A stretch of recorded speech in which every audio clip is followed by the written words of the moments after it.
Esse é o motivo pelo qual eu parei de beber e eu acho que você deveria também. Oi, eu me chamo Sol Cortegiano e sejam muito bem-vindos ao podcast que eu gosto de chamar de Sinceramente, o meu diário de pensamentos e o nosso momento de reflexão semanal. Eu queria deixar o aviso aqui bem explícito de que eu não sou nenhum tipo de especialista, eu não lido com nenhuma condição de dependência química ou, enfim, em relação a álcool, não tenho nenhuma questão com isso, nenhuma vivência pra poder falar nesse lugar. O que eu vou falar tudo aqui são sobre as minhas experiências, as minhas opiniões, as minhas visões, por que parar de beber mudou minha vida. E nada que eu falar, a não ser algum estudo que eu vou citar aqui, nada que eu diga é pra ser levado como um fato, ou como um diagnóstico, ou como uma coisa fora de contexto, entende? É realmente eu compartilhando como parar de beber realmente mudou a minha vida, como o que tava fazendo mal, as coisas boas também que eu via nisso, como eu usava e por que eu acho que é incrível quando a gente finalmente se permite a parar. Então, assim como o álcool, por favor, leva esse vídeo com bastante moderação e entendendo que é só a minha experiência e a minha opinião e que você pode fazer o que você quiser da sua vida, mas que também eu não incentivo pra nenhum menor de idade beber ou enfim, levar esse vídeo como uma oportunidade pra incentivar qualquer tipo de curiosidade nesse sentido. Na verdade, pelo contrário, né? Eu acho que eu não me arrependo exatamente de ter tido minhas vivências, até porque eu não estaria aqui hoje se não fossem elas, mas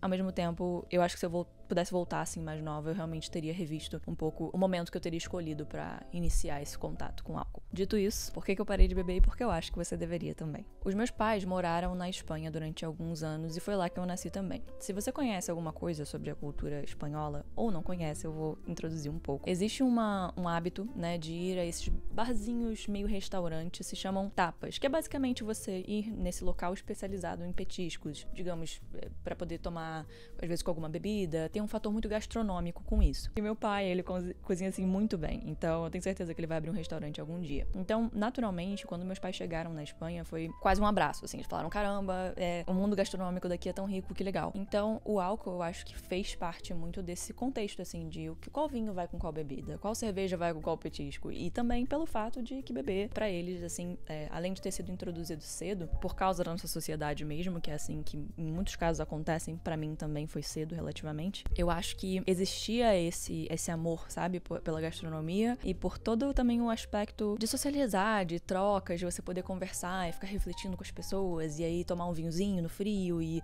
enfim, tudo isso. Então meu pai, apaixonado por cozinhar e minha mãe, apaixonada por comer, uma coisa que minha mãe também me passou muito foi a paixão por outras culturas, outros idiomas e essa busca por conhecimento, assim. Minha mãe sempre foi uma pessoa de muita iniciativa, então meio que juntando eles, saiu uma pessoa naturalmente que tem muito esses afetos por essas coisas, sabe? Por essas áreas. Então, não tinha como ser diferente. Eu também cresci apaixonada por aprender novas línguas, por novas culturas, e eu também tive algo introduzido na minha vida relativamente cedo, independentemente dos meus pais, realmente por um fator social e também pelo contexto, especificamente de uma cidade grande em que o álcool é muito incentivado. E é engraçado porque eu lembro que a minha primeira memória, assim, foi quando eu tinha uns 7 anos, estava numa festa de aniversário minha, e aí eu queria um Guaraná, e eu peguei, quem nunca, né? Confundi o Guaraná com a cerveja, tomei um gole e eu achei a pior coisa do mundo. E eu lembro que, quando eu era criança, assim, álcool nunca brilhou meus olhos, sabe? Tipo, eu nunca tive uma curiosidade, de fato, de falar assim, eu queria muito provar isso, sabe?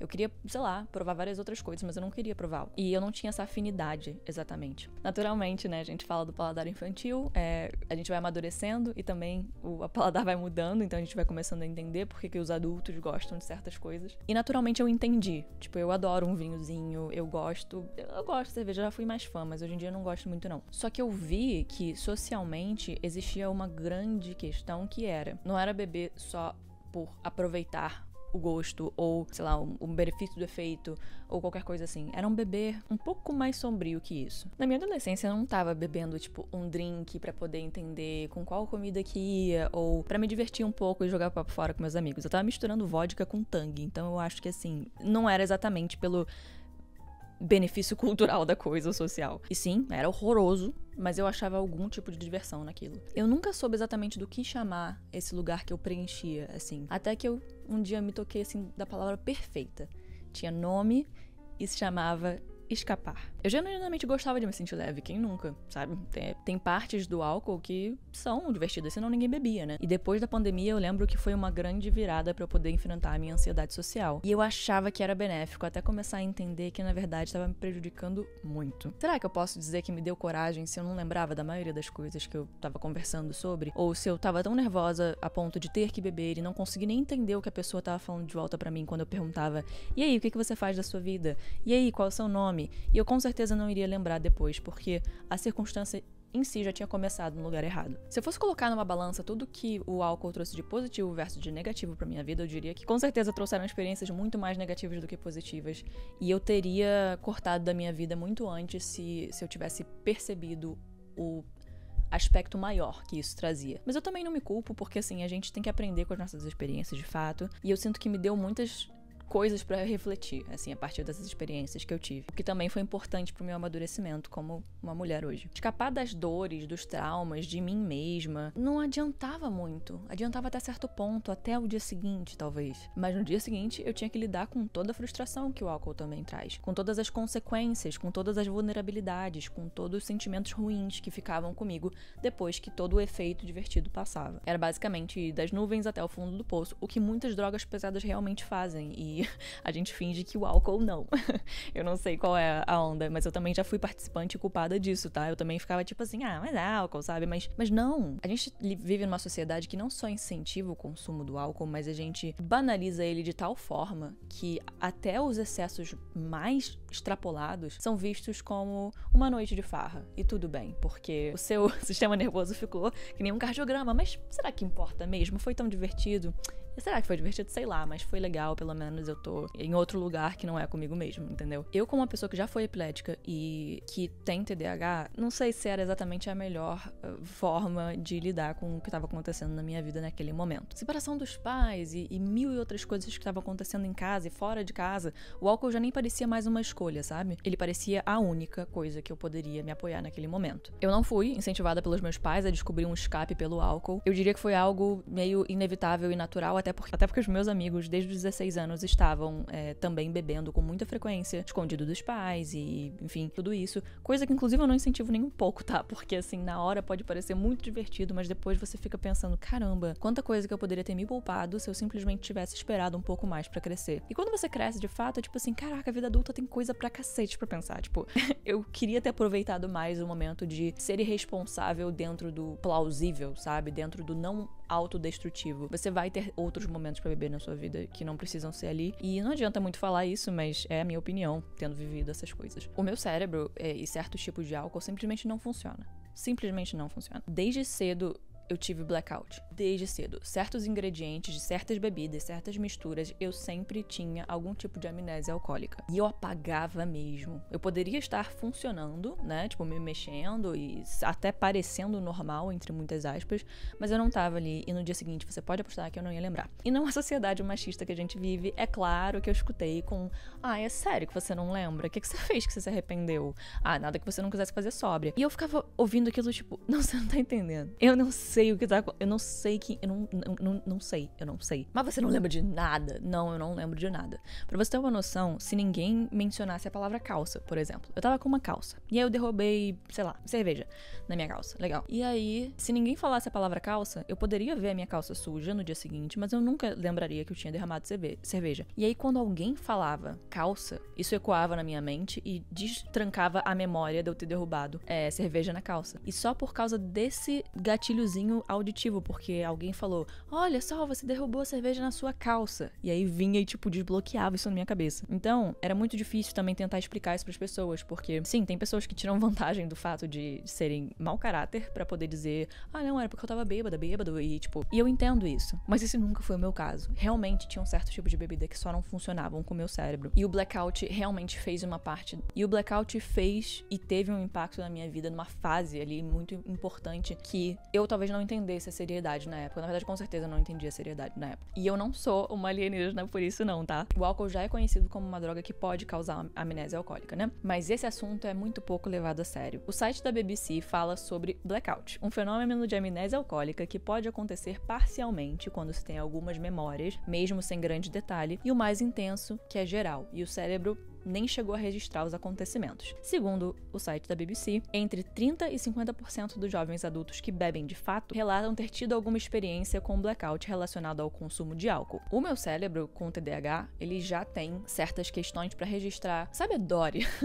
Sabe a Dory do Nemo? Não é tão grave quanto o dela, né, no meu caso. Mas é como se fosse uma perda de memória recente, porque o seu cérebro, ele tá num lugar que as coisas recentes, tipo assim, você pergunta o nome de alguém te fala, você pode registrar, você pode ter uma memória fenomenal, mas dependendo da circunstância, dos seus estímulos, de como tá você naquele dia, se você dormiu bem, porque normalmente você não dormiu bem se você tem TDAH, você não vai guardar. E não é uma coisa básica como só o nome. Às vezes é, sei lá, o horário que você saiu, ou realmente... E aí você vai falar, mas todo mundo é assim, nem todo mundo lembra de tudo o tempo todo. Sim, eu sei, mas com TDAH acontece muito, e o tempo todo. Então você tem que constantemente ficar se forçando a prestar atenção, como se fosse, tipo, um hiperfoco, entendeu? Porque já é tão difícil pra concentrar em certas coisas que é quase um mecanismo de sobrevivência. Tipo assim, o que eu preciso absorver disso aqui? Porque eu não consigo absorver tudo. Então, só vai ser algumas partes. Vem bem fragmentado. Então, com isso e o álcool, realmente, o fato de ter amnésia e não registrar coisas recentes já naturalmente com o TDAH, é óbvio que todos esses sintomas seriam amplificados ou, no mínimo, distorcidos de alguma forma. Então, enfim, pega esse estudo e mistura com a nossa sociedade, tá? Pra dar aquele gostinho, porque fica forte, né? Eu não me privo de beber vinho. Se eu tiver vontade de tomar alguma coisa, eu vou tomar. Mas eu já não me considero alguém que bebe, porque não tá mais parte... Não faz mais parte da minha rotina, do meu dia a dia, de coisas que eu priorizo na minha vida. É uma coisa que perdeu o sentido. Não só perdeu a graça, porque eu amadureci e tudo isso, porque eu sou, né, uma mulher agora e tudo isso, e porque eu aprendi muito, mas só não faz mais sentido. Tipo, todas as coisas que antes faziam sentido pra mim, eu olhei e falei, tá, eu não me sinto bem. Tá, eu não tenho, assim, necessariamente controle de qual é o limite, porque a nossa sociedade é isso. Você senta num bar e você pode beber 15 cervejas com seus amigos. Ou mesmo, beber um drink, ele tá mais forte, porque isso e aquilo é a bebida dos outros e que alguém batizou. Tem muitas questões aí, sabe? Então, eu olhei e falei, além do que, sinceramente, pra saúde... E pro seu bolso é super benéfico. É tipo, você para de gastar tanto dinheiro e você para de se sentir sempre deprimido no dia seguinte. Porque, como eu falei, você vai das nuvens ao fundo do poço em um dia. Tipo, você acorda no outro dia já completamente uma pessoa diferente. E os efeitos ecoam. Não é como se ele simplesmente passasse e pronto. É tipo assim, fica com você aquilo ali. E como é que eu ia distinguir os meus problemas? Como é que eu ia entender o que era TDAH, o que era depressão, o que era ansiedade, o que era adolescência, o que era sensibilidade, o que era o álcool? Porque se eu tava bebendo com frequência, então tudo ficava misturado o tempo todo. E aí ativava mais ainda uma depressão. Então, caramba, realmente ia ficar muito difícil de tratar qualquer tipo de coisa se os meus hábitos de beber 2 a 3 vezes na semana estavam tão frequentes. Então, o álcool trazia questões para além dos momentos de diversão. No mínimo, existiria uma sensação de depressão no dia seguinte, disforia, descontentamento com a vida, o que é provado cientificamente, no caso. Você já tendo parado de beber, os efeitos do álcool prolongam e podem até te dar consequências muito duradouras, mas isso tudo imagino que você já saiba. O álcool complicava decisões simples, sabe? Situações que eram cotidianas, mundanas, e se tornavam de repente uma guerra interna dentro de mim só porque não tinha mais controle. E não controle obsessivo, mas não tinha nenhum tipo. E olha, foi o que eu disse. Tem sua parte bacana, é legal tomar uma cervejinha no bar e, tipo, tomar um vinhozinho no frio, ainda mais agora que tá frio pra caramba no Rio de Janeiro, não tô entendendo nada. É divertido, né? Mas a questão é, se o álcool tem participado da sua vida mais do que a sua própria presença, por que você bebe? Por que você está bebendo? Não é pra você responder pra mim, não. É pra você responder pra você pensar sobre. E nem precisa se forçar uma resposta. Só se pergunta e vê o que vem. E claro, mais importante ainda, você tem que estar disposto a ouvir essa resposta quando ela voltar pra você, com sinceridade e com amor e carinho também. Isso não é uma campanha pra você nunca mais beber ou você cortar o álcool da sua vida drasticamente, se é uma coisa que você quer continuar fazendo. Mas se permitir compartilhar experiências e sim, aproveitar os benefícios e as partes divertidas até certo ponto, porque realmente parar de beber mudou minha vida. Quando eu parei de beber, eu descobri que eu tinha TDAH. Eu consegui superar um quadro depressivo. Eu tive muito menos ansiedade. Eu parei de ter atitudes autodestrutivas. Eu comecei a cuidar mais do meu corpo e da minha mente. Eu comecei a me tornar mais forte. E forte, eu digo forte mesmo, mais tolerante psicologicamente, porque eu era muito intolerante. Eu comecei a lidar com minha raiva, coisas, emoções lá no fundo que eu não tava querendo ver, que eu tava usando o álcool pra poder fugir disso tudo. Eu olhei na cara dessas coisas quando o álcool foi retirado. E foi a melhor coisa que eu fiz. Passar por essas dores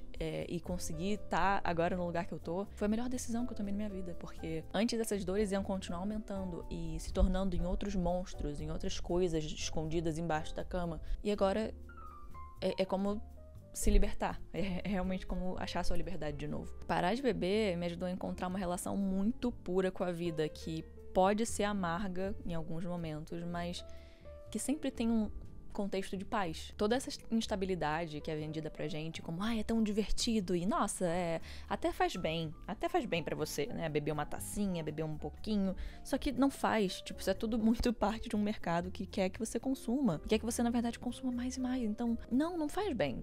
Mas tudo bem também saber que não faz bem e dizer, poxa, hoje eu vou me permitir. Com moderação, com consciência, o que você quer e não porque você sente que você precisa. Então foi importante pra mim vir compartilhar essa minha experiência, porque na vida real, entre muitas aspas, quando você não está sob a influência, também existe desconforto, também existe dor, também existe frustração, decepção e tudo que faz parte da nossa vida, mas se torna muito mais sincero e até útil para sua própria evolução pessoal, porque não é uma coisa que você não sabe dizer de onde vem, ou uma coisa que toma a sua semana porque você ficou arrasado, afinal de contas o álcool impactou e amplificou aquela sensação. Não, você começa a realmente se entender de uma forma muito mais aberta e realmente entender, caramba, tem muita coisa legal no presente mesmo. Todas as outras áreas que talvez eu esteja negligenciando, porque eu tô sempre bebendo, ou sempre em algum lugar, ou sempre fazendo alguma coisa, ou sempre querendo agradar alguém, ou ser validada. Quando você afasta o álcool, você começa a entender o que na minha vida precisa de mais atenção, o que precisa de menos, o que tá desequilibrado, pra onde eu posso ir. E aquilo, o mundo lá fora pode ser o que for, mas você sabe, com você, que aquilo é você. Que se você realmente for beber, vai ser porque você teve vontade e você está honrando uma vontade sua e não porque você se sente pressionado, obrigado ou desesperado pra não sentir. Mais do que seguir as estrelas, mais do que seguir o GPS, seguir o que tá dentro de você, essa sua intuição, essa sua voz, essa sua vontade por saúde, porque é natural a gente querer ser saudável, é natural a gente querer se cuidar, só que a gente se perde no caminho e tá tudo bem. Mas essa intuição interna sua que diz, acho que não precisa tanto hoje, ou acho que eu vou ficar um tempo sem pra poder ver como é que eu fico, é a melhor direção que tem, a gente se escutar. Eu posso falar sobre esse assunto em muitas vertentes, mas eu espero que esse episódio tenha ajudado alguém hoje. E se você ou alguém conhece uma pessoa que tá lidando com dependências e com questões relacionadas ao álcool, eu vou deixar links pra você acessar e talvez achar algumas informações importantes. É isso, eu espero que esse episódio tenha feito sentido e que coloque você pra pensar de alguma forma, que não seja também tão agressivo e tão, sei lá, eu não acredito muito em combater as coisas com agressividade, sabe? Porque ninguém quer ouvir uma pessoa que fala, você tá muito errado, tipo assim. Mas queria deixar esses pensamentos aqui, tá bom? Eu te vejo semana que vem, às 9 horas da manhã, com mais um episódio de Sinceramente. Um beijo. Minha tarraxa caiu, tô segurando ela esse tempo todo.